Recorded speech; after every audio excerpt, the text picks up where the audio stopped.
Hi, my name is Nicole Hansen, and I'm a member of the Church of Jesus Christ of Latter-day Saints. And on this channel, we are learning how to pattern our lives after God's holy order and pattern as applicable to the temple. And on this episode, I am going to use science to prove that God exists.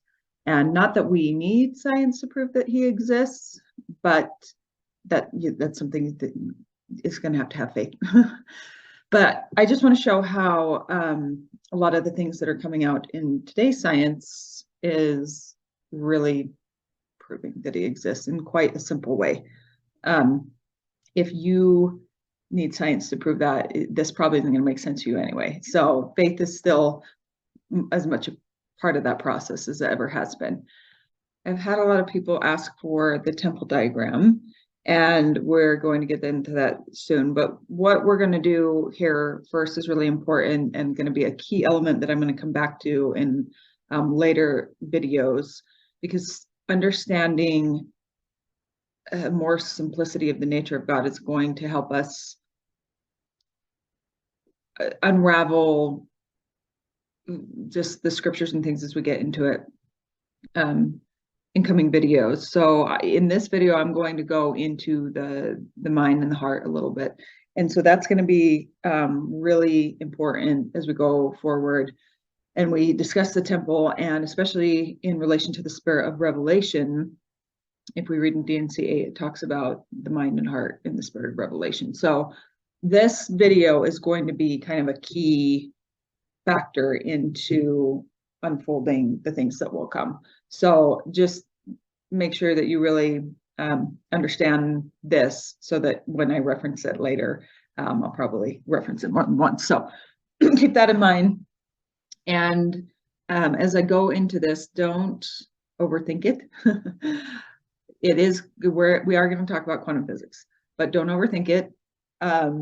It's meant to be, what I'm going to try to do is really meant to simplify. I'm not going to go into any big concepts or anything that is too hard.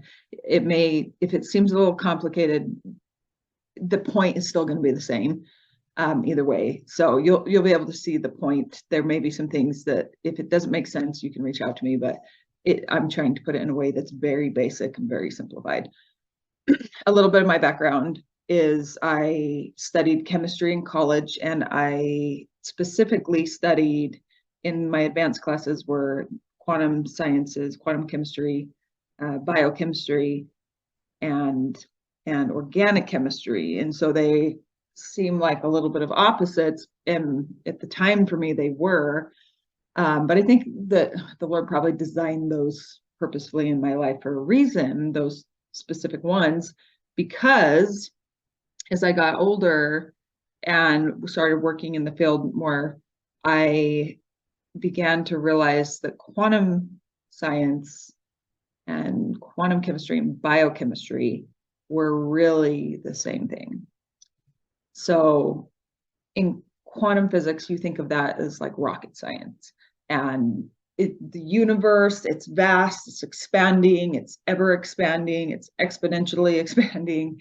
I think the latest thing from my dad actually works for a company that puts the rockets out and works on that kind of stuff, and he's been following some of the stuff that's been going on in the new telescope that went out. And what I understand came out of NASA recently is they've discovered that the universe is expanding much quicker than they ever thought that it would. And so, yeah, it's eternally expansive, far beyond us, right? And so that's kind of the macro, the big of it all. It can be eternally big. And then it can also be eternally small as you get into, they thought that the atom was the smallest thing on Earth until they split the atom, and then they found the whole universe inside, So where then is the point where the exponentially expanding big and the eternally expanding small meet? And to me, that's God. That's I am the beginning and the end. And so Alpha and Omega. And so we might talk more about that in a little bit more detail in coming videos. But today I'm going to try to keep it as basic as possible. So the world has kind of taught us that science and God are separate, which, I believe that God is the ultimate scientist. He is the ultimate physicist. He's the physicist who created the physical world in which we live in the universe. And he is the mathematician of all. He embodies all these things. He is science. And so rather than going down all this course of trying to prove all these things and then coming up with, oh, well, God must not exist. We're going to start with who and what God is, and move outward from there and see that he actually does exist, and that all things in creation are actually patterned after a certain order, which we will see as we delve into the temple ground diagram a little bit. This pattern that seems to fit all of creation. Okay, so here we go. Like I said, don't overthink this. Just try to keep it simple, simple-minded, plain and simple. We love plain and simple truths. I'm using Zoom for the first time, learning how to use that. So bear with me if I run into some technical issues here. So the first thing I'm going to do is I am going to draw an atom. And excuse my drawing skills. I am a better artist than this, actually, but okay, there's I'm trying to draw a little dot in there. Okay, this we are going to, right up here, is an atom. Okay, and of this atom, okay, if you think of the elements of the periodic table, there's a lot, right? And so each one's different. We're just going to be very basic here and we're not going to go into all that. Inside the atom is a nucleus. And this is kind of the overall shape, this circle and the inside. Okay. So in this little dotted spot, that is the physical matter of which you can see. That's the physical element, physical matter. Okay. The rest of this space here, I don't know if you guys can see my arrow, but this space in surrounding that, in this open space here, is it's the energy field. It's like a cloud space, what we call it. More importantly to our discussion is what we would call potential energy. Okay, so that is going to be important to understand. Potential energy, we'll call that. As we get into that a little later, potential, the power of the priesthood is the potential to become even as God is, and so the potential to become.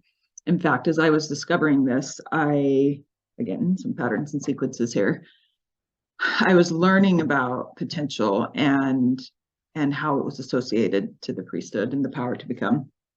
And Elder Bednar just happened to put a book out called The Power to Become.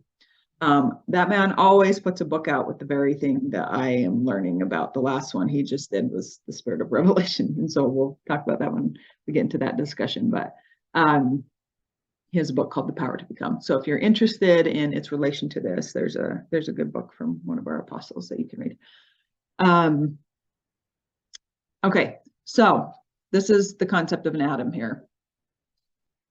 The physical matter, okay, it is 0.00001% of the entirety of the atom. The potential energy field is the other 99.99999%. Do those match up? Yes, they do. So that is what makes up an atom. Okay. All right, moving on. Basic concept. Just keep that in mind there. Next, we're going to draw. If you put a bunch of atoms together, combine the elements. Let's put a couple together here. This is what we call, let me draw a little bit more here. I'm not drawing anything in specific. Again, I apologize for my drawing. What you get next when you put elements together is you get molecules, okay? And molecules are held together. We're not going to talk about this today, I don't think, but I want you to keep this in mind for future discussions. This band here, this is a vibrational band. That is what holds these together. Those house energy. When those bands break, they give off energy. So for example, if you were to take a piece of paper, right, it's a dormant object. It doesn't seem like it has any energy inside of it. It's not moving. But if you were to burn it, it produces heat, produces energy. Everything is held together with vibrational bands. So just something to keep in mind. Like I said, we're not going to go into that, I don't think, today, but it will be a key element, especially when we start to get into the word of God. Okay, so, right, all things were created by the word. The building blocks are created by the word. In fact, I heard one physicist say that vibration is the most fundamental unit of the universe, which when you speak, that produces a vibration, right? So God said, I am the beginning and the end, and in the beginning was the word. So just some food for thought there. We can get into that deeper in another concept. Okay, moving on. Sorry, I have a tendency to go on tangents when I'm doing stuff like this. You're getting raw Nikki here. Okay, so if you put a bunch of molecules together, I'm going to just we're going to go in the direction of the body. I mean, there's a vast millions amounts of molecules that you can create with these building blocks. And that's what's fun about being a chemist. You get to create using these building blocks. But for our discussion, we're going to go in the direction of the body, the human body, okay? Because we'll eventually, apply it to becoming the temple of God. So in the body, if you were to put a bunch of molecules together, you would eventually come up with, this is going to be, I think it kind of has like a, I'm not very good at drawing on this. I'm using my finger. That's just kind of like a dent of a shadow. Essentially, this is supposed to be a cell. Okay. A cell. Okay, and our body is composed of lots of different kinds of cells. So that's what we would get next. That drawing might bother me. Okay, if you put a bunch of cells together, next you would get, again, just being very, very basic. Let's see if I can draw this. Next you would get, that's a heart. And here is a brain. Okay, just work with me on this drawing here. Okay, So we would call these organs. And then you have all different types of organs: a heart, a brain, your skin, which kind of encompasses it all. Your livers, kidney, stomach, all that. So you put a bunch of that together, and then you end up with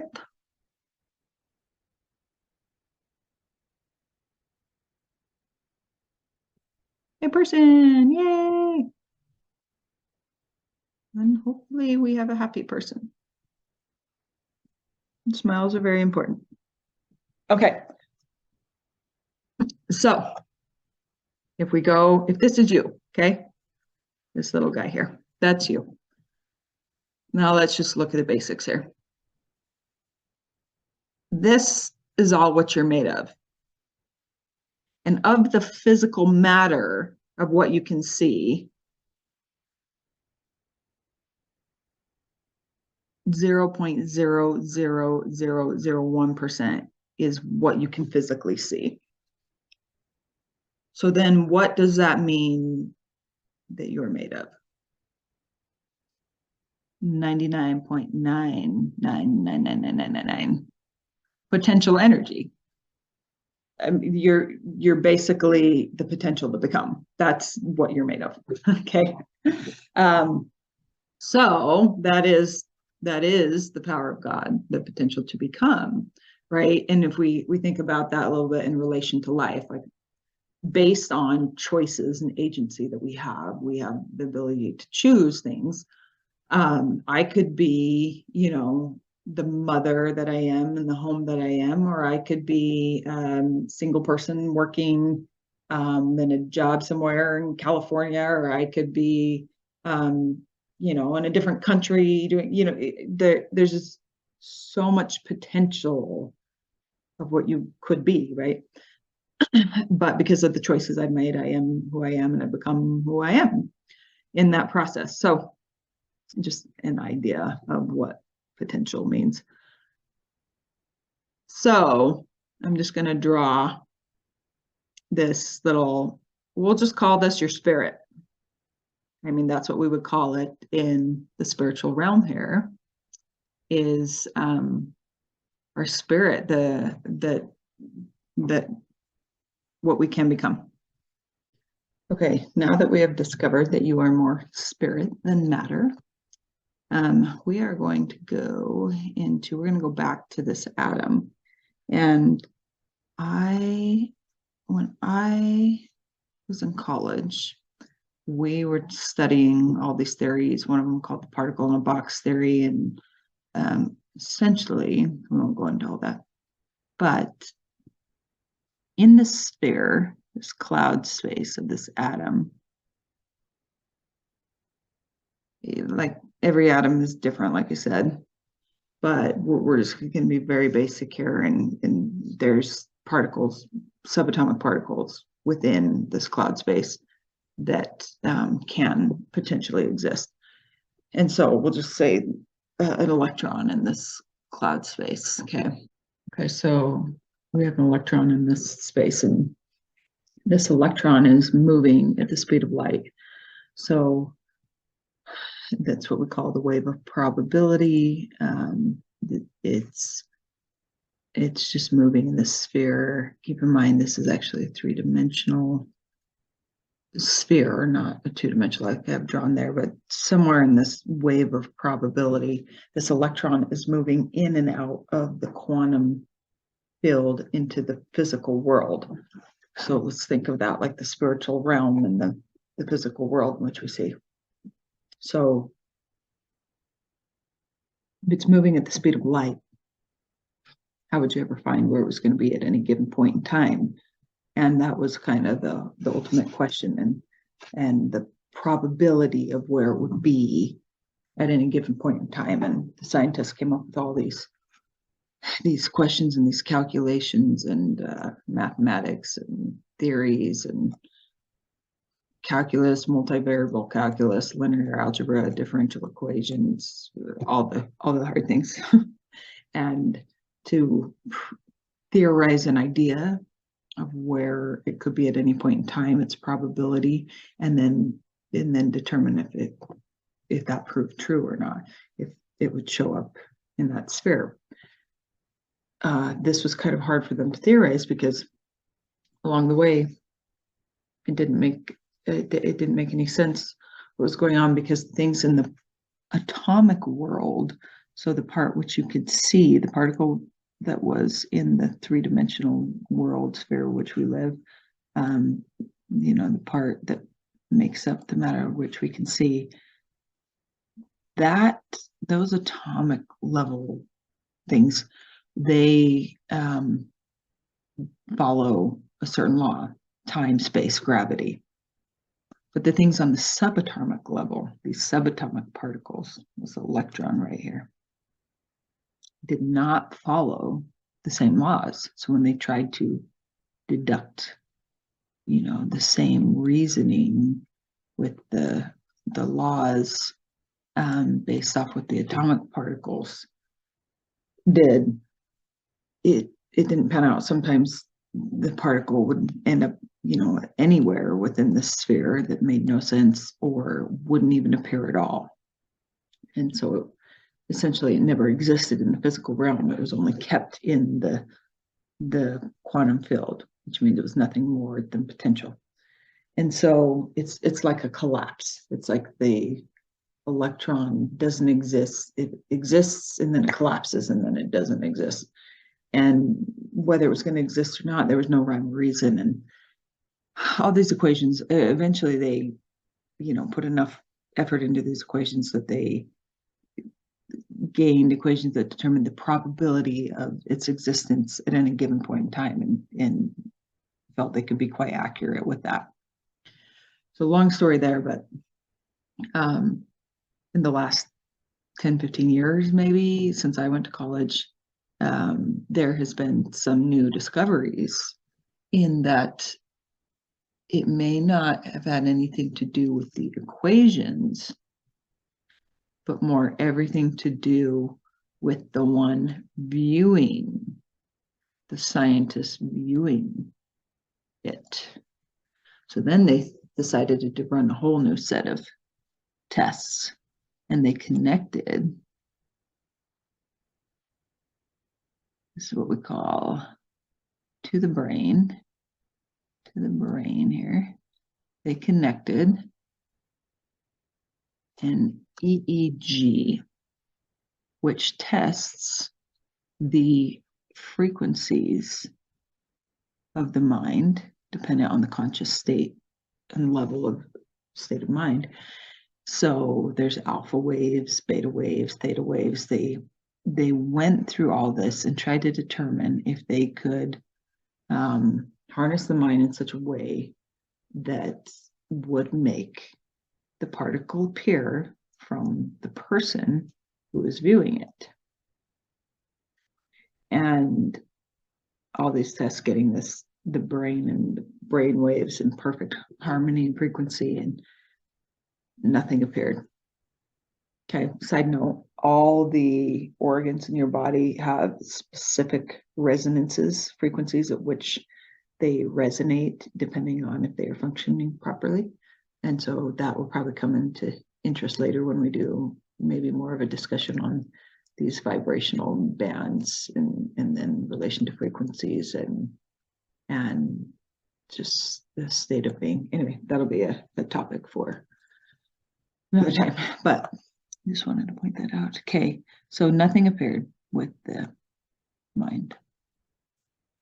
So then they decided, well, let's test out the heart. And that, where they hooked up an EKG, echocardiogram, where they,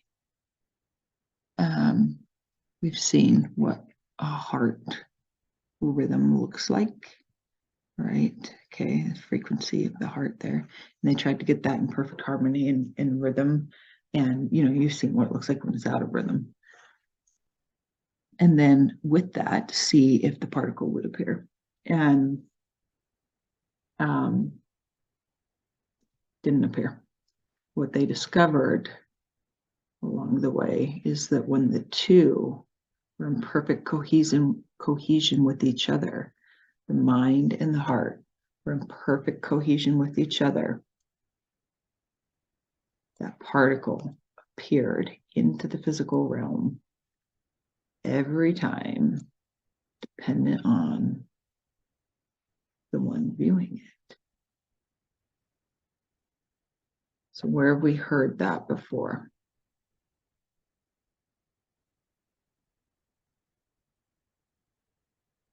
One heart, one mind.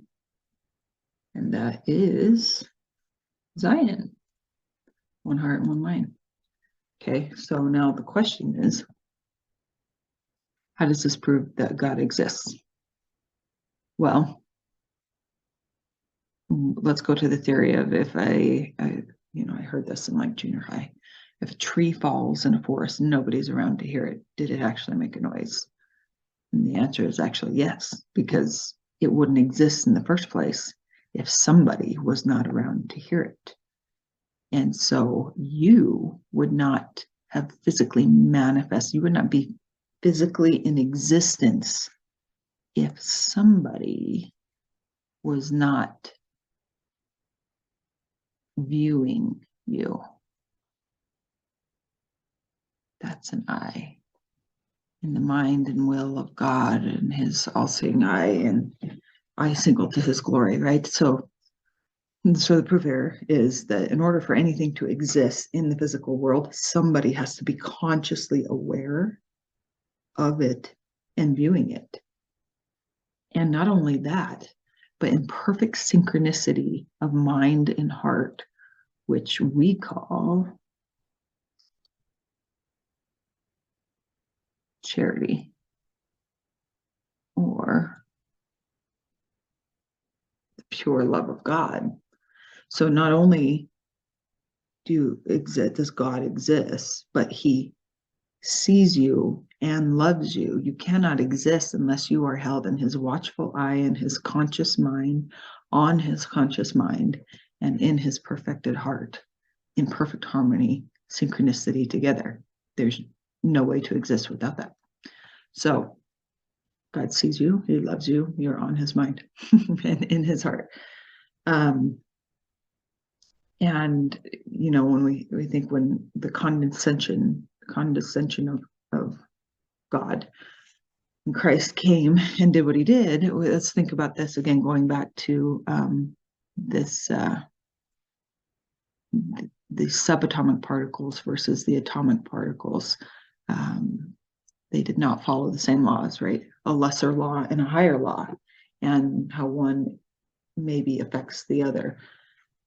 Christ came and broke the bands of time, space, and gravity, which are the things that are subject to that lesser law that hold us down, gravity, to death, that the natural law, the natural state is subject to. But he came to break the bands of death and broke the bands of time, space, and so that we could rise again. And this also proves, okay, so he came and he gave us a higher law, right, to get the spiritual again. So Christ taught us that, well, we know that we were all created spiritually, and then we came into a physical realm and took on a physical body, but Christ came to then make it so that we could be reborn again in the spirit. So from the spiritual to the temporal, and then all things temporal to the spiritual. And that is the purpose of Christ and his redemption. So this idea and this concept also proves that in order for you to have manifested a body, okay, in order for anything to be manifested into the physical world, you would have had to been tested in that quantum field in order for physicality to manifest, right? You would have had to, in the spiritual, had the opportunity, there would have had to have been an opposition in order to wield the faith to manifest. By faith, all things are manifest. Okay, so in order for you to even exist or have come into a physical manifestation in the eye of God, you would have had to been given that agency to test the faith necessary to get the experience of the manifestation. You follow me? So it proves there was an opposition in the first estate prior to coming here. There would have had to have been a war in heaven, an ability to prove faith in something or someone. And so we know that Christ, those who followed Christ manifested a body and came to this world. Those who followed Satan did not get a body. And so this just really proves in order for you to even have a physical nature, you would have had to have wielded that potential through faith into manifesting the ability to come to this world. So we would have had to been tested and tried. And so in the first estate, in the spiritual realm, we got to prove our faith in Christ there. And again, in this second estate, we are learning to now wield not only the energy, but the matter in the same manner of spiritual momentum as President Nelson has used, that spiritual momentum. We are continuing that into a higher state of being and being reborn back into the spirit. So hopefully that makes sense. You're following me there. We know it is through the heart that we have this rebirth, that we're reborn in Christ, and that spirit is reborn. And I don't know where I saw this on, somebody posted on Facebook, and I wish I could find it. I tried to go back and find it. Somebody posted that the heart is not a pump, but it's an intelligence system, almost like they've seen similarities to it as they see in the genetic code system, which is an intelligence. And that, anyway, I really like that concept. I don't know if I could find it again. I wanted to study that a little bit more, but that makes sense to me, that mind and the heart are a conscious intelligence each, and that the heart has to be reactivated into that intelligence with the mind. So these are all just concepts to keep in mind. There's a lot of directions we could go with this. We can get more into the vibrations. We can get into symbolisms of numbers and how it is all associated. Zion, more into charity, more into the simplicity of mathematics. It's just the heart and mind. There's a lot we can branch off from here. So I kind of wanted to start with this as just a basic, and especially the mind and heart is so powerful to understand the connection between the mind and the heart. And how do you connect the mind and the heart? And that's what the scriptures teach us, but essentially those two coming cohesively together, it's a deep state of prayer and meditation. Probably the brother of Jared is a good example of that type of prayer. Or anyway, there's a lot of examples of that in the scriptures, but we'll get into D&C 8, the spirit of revelation, the mind and the heart in relation to the spirit of revelation, which is the spirit which Moses parted the Red Sea and delivered the children of Israel. And so we'll talk about that when we get more into the temple diagram format and its association, the mind and heart, and the association to miracles, and that all miracles begin with the Lord planting the seed within us. So we'll talk more about that.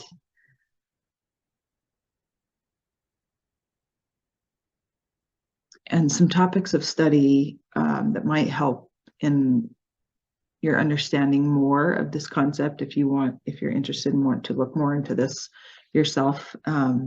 Lectures on Faith 1. There are 7 lectures, so read number 1, Hebrews 11, and Ether chapter 12, By Faith All Things Are Manifest. Those are all chapters very specific to faith and manifestation.